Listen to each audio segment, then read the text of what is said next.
श्रद्धा की भीड़ जब जीवन बिखर जाए तो सवाल सिर्फ व्यवस्था का नहीं, संवेदनाओं का भी बन जाता है। भगवान के दर्शन की आस लिए हजारों लोग पुरी के गुंडीचा मंदिर के सामने इकट्ठा हुए थे, लेकिन रविवार सुबह उस पवित्र स्थल पर जो कुछ हुआ उसने पूरे देश को झकझोर दिया। करीब सुबह 4:30 बजे जब भगवान जगन्नाथ की रथ यात्रा अपने चरम पर थी और श्रद्धालु रथ पर विराजमान प्रभु जगन्नाथ के दर्शन के लिए उमड़ पड़े थे, तभी धक्का मुक्की के बीच भगदड़ की स्थिति बन गई। अफरा तफरी इतनी बढ़ गई कि कुछ लोग नीचे जमीन पर जा गिरे और इसी भीड़ में 3 जिंदगियां हमेशा के लिए दब गई। मरने वालों में खुर्दा जिले की 2 बुजुर्ग महिलाएं प्रभाती दास और बसंती साहू शामिल थी, जिनकी उम्र करीब 70 साल थी। तीसरे मृतक का नाम प्रेमकांत महांती बताया जा रहा है। ये सभी सिर्फ दर्शन की अभिलाषा लिए आए थे, पर लौटे चुपचाप कफन में लिपटे।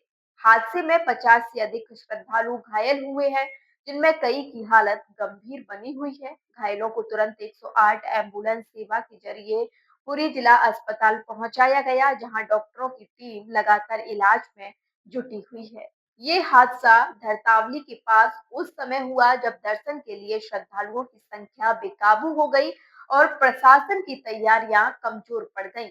रथ यात्रा कोई अचानक आने वाला आयोजन नहीं, हर साल लाखों लोग इसमें भाग लेते हैं। यह पहले से तय होता है, फिर भी सुरक्षा इंतजाम क्यों नाकामी साबित होती हैं।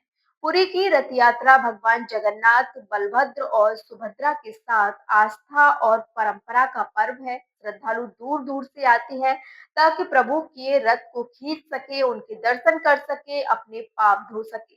लेकिन इस बार आस्था की ये यात्रा कई परिवार के लिए मातम में बदल गई। अब सवाल ये उठता है कि आखिर इतनी बड़ी धार्मिक भीड़ को नियंत्रित करने के लिए प्रशासन की क्या तैयारियां थी? क्या भीड़ प्रबंधक केवल एक औपचारिक बनकर रह गया? क्या हर बार हादसा होने के बाद ही चेतने की नीति चलेगी? जिम्मेदार कौन है? यह तय करना अब सिर्फ एक सवाल नहीं, एक जरूरत बन गया है, क्योंकि आस्था में डूबे लोग सिर्फ दर्शन करने आते हैं, दम तोड़ने नहीं। फिलहाल के लिए बस इतना ही। ऐसी ही और बड़ी खबरों के लिए देखते रहिए आर न्यूज नेटवर्क।